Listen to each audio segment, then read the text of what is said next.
So in this video we were about to watch, right, the presenter was asking Sowore some very important question which most Nigerians usually ask. People like me, I do ask that question. Now the question is, why is it that people, or will I say, let's call them activists, right, in this context? Why is it that activists, people who come out and claim that they are fighting for this country, why is it that when these people get into power, they don't even do one third of what they are fighting, for before they got into power? Take for example, let's use our present president, Tinubu. He was one of the people who was criticizing. He was one of the politicians who was at the forefront, telling Jonathan when he was in power that if he cannot handle or if he cannot solve the security issues that is happening in the country, he should step down. He was one of the politicians. The Minister for Aviation, he was part of the people who was also at the forefront. Let's watch what he said. In the years, particularly under military, yes, we had strong civil society voices. When I mean strong, I mean potent voices. Campaign for Democracy, so many civil liberties organizations, just name them. Besides yourself, and I'm not saying this to patronize you, I cannot count off my head 3 strong voices, of civil society true, that challenge governments. Even the Nigerian Labour Congress, that used to be very strong, has seemed to disappear. No pens, of course. So why is it that the civic space has more or less shut down? So it's a number of reasons. One was that the civic space, as you described it, at that time was organic. Yeah. And what was organic is that the student movement was there. You rose through now. Yes. True. And it was uncompromising. The professional bodies like the Nigerian Bar Association, uncompromising. Even Nigerian Medical Association, where Becker first came from, uncompromising. Oil workers, uncompromising. Nubife, that's bank workers, uncompromising. Insurance, uncompromising. Even the guys who control the airspace, they were unionists. Yeah. But all these people, all these groups, first were beaten black and blue through all kinds of physical attacks by the military. Okay. And then they were infiltrated. And what made it worse is that our definition of civil society has also become monetized. Mm-hmm. And it also came under international infiltration. So NGOs came to replace social movements. And the money, it's easier for you to get money as an NGO if you are willing to work with the government than if you are opposed to the government. So if you want to look at this CAC today, there are probably more NGOs than there are schools in Nigeria. Everybody has a mushroom NGO to get funds because it gets to the point it also became a scam. Yeah. But countries that are doing well across the world that have civil society, that are also social movements. Social movements have ideology, they have consciousness, they have conscience. Mm-hmm. Those ones are no longer in existence. You look at the NANS today, NANS is worse than the people in government. All of their leaders are more corrupt than an average politician, and the aspiration of a NANS president is to become the biggest next thief. Yes. Either as a governor, special assistant. It's corruption. You talk about the NBA today. The NBA is more interested in tinted glasses than human rights. Because I challenge the president. So why are you concerned about tinted glasses and police? How many cars are there in Nigeria with tinted glasses? That's your priority, but the police is dragging people through the courts with, cyber crime and even priorities. The National Union of Journalists no longer talk about journalism. Everybody's aspiring to become the oppressor. So that is why you cannot really say that it's social. And then the last part is that majority of the guys that we fought with had 2 issues. A lot of them weren't prepared for a prolonged battle. So guys that we were in campaigned for democracy together with Beko Rasankuti. Thought the battle will last only a few months. Abiola will become president and they can resign and retire, only to discover that the battle didn't end. So, and then lastly, you then had people who knew the tactics of the social movement. Let's Who wait now, here. Did you hear what he said? He said most people as of then, okay, most people as of then who was fighting for good governance, they were not fighting it for a long term. They were fighting because of a particular cause. So people like the likes of, let me give an example, His Excellency El Rufai, who is coming out right now because of, who is coming out now to talk about the government. That means the probability that he's just talking about the government because it's not favoring him, not because he actually wants the betterment of the country. People like the Amechis, it's not like they are talking about the government because the government is doing bad. No, they're talking about the government because of what is happening. It's not favoring them. That is why.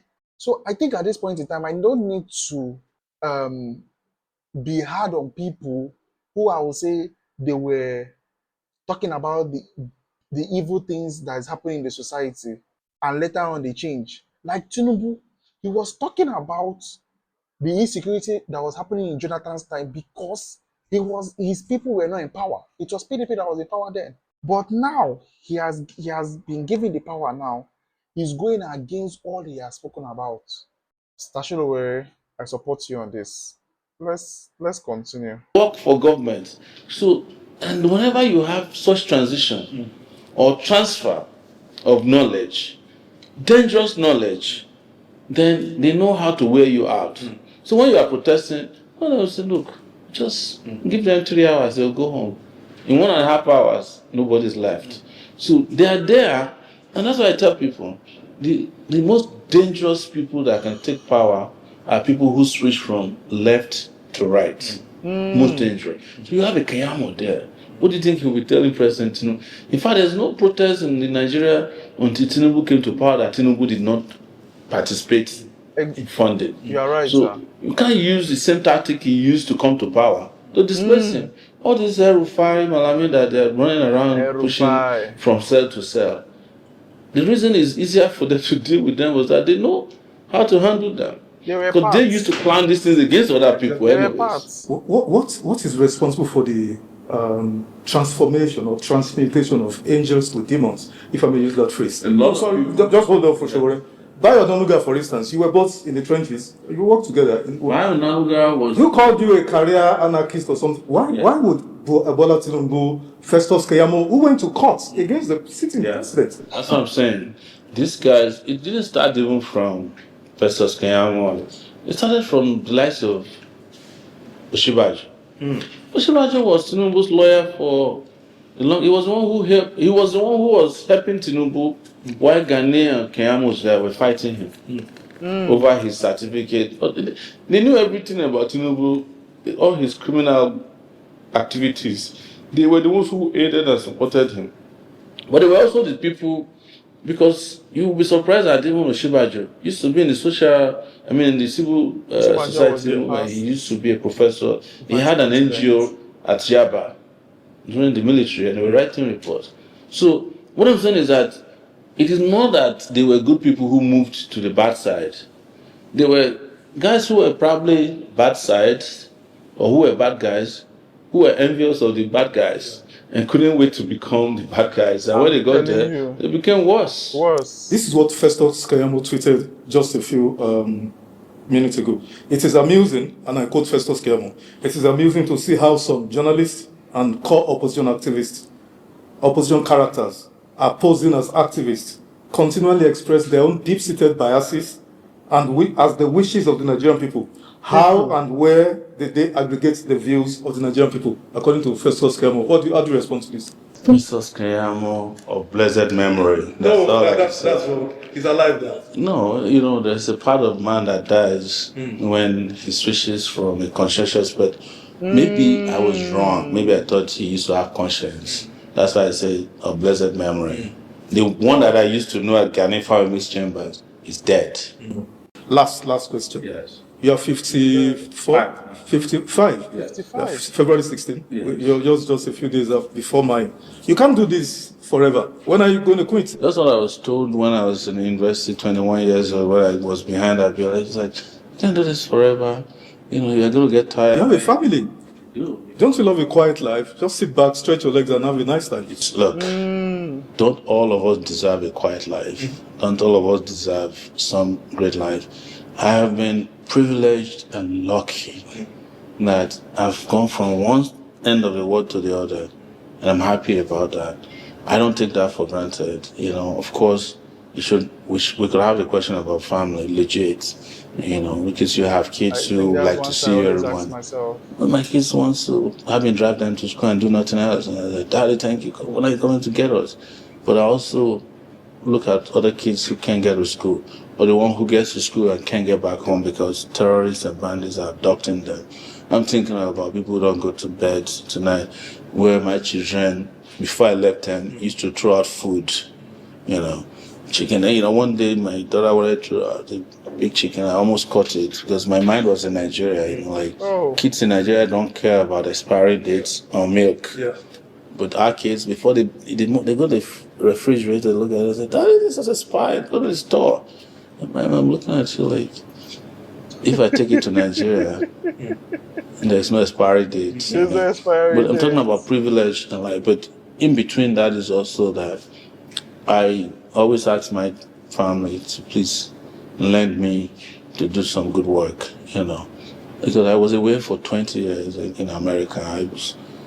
It wasn't the greatest life, but even when it was greatest, I was always thinking about home. There's not a moment passes that I don't think about Nigeria. And quite honestly, and philosophically, you know, the idea of being a stranger your entire life, is that life? Because that's the best you can be. I'm telling you, though. And courtesy of Donald Trump, even when you are a citizen, they can revoke your citizenship at the airport. I'm telling you. And you have to come back to where you are naturally. So why don't you all stay home, make our country a better place, so that we can proudly also be selling our citizenship to people for $50,000? Do you know now, and I don't know most people know that, to go to the US, to get a visa, you have to deposit $10,000. And that is a policy made by a person who claims that he cares about Christian genocide. You know, if a person, a number of people are facing genocide, you don't lock the door against them to leave the venue of crisis. You help them get out. When he declared that there was white genocide in the US, he immediately declared that if you want to go to the US, you have standby refugee, plans. South Africans didn't go. But here you declare that there's Christian genocide. I was reading somewhere today that there's also Christian oppression in Israel, but Israel was never. After watching this video, it's short, but it has opened my eyes to a lot of things. So I think I will not, from moving forward, I will stop being so surprised when I see politicians who switch. Because funny enough, they were not fighting for the betterment of the country. They were fighting because at that point in time, they were not privileged to some benefits that present government they are agitating against.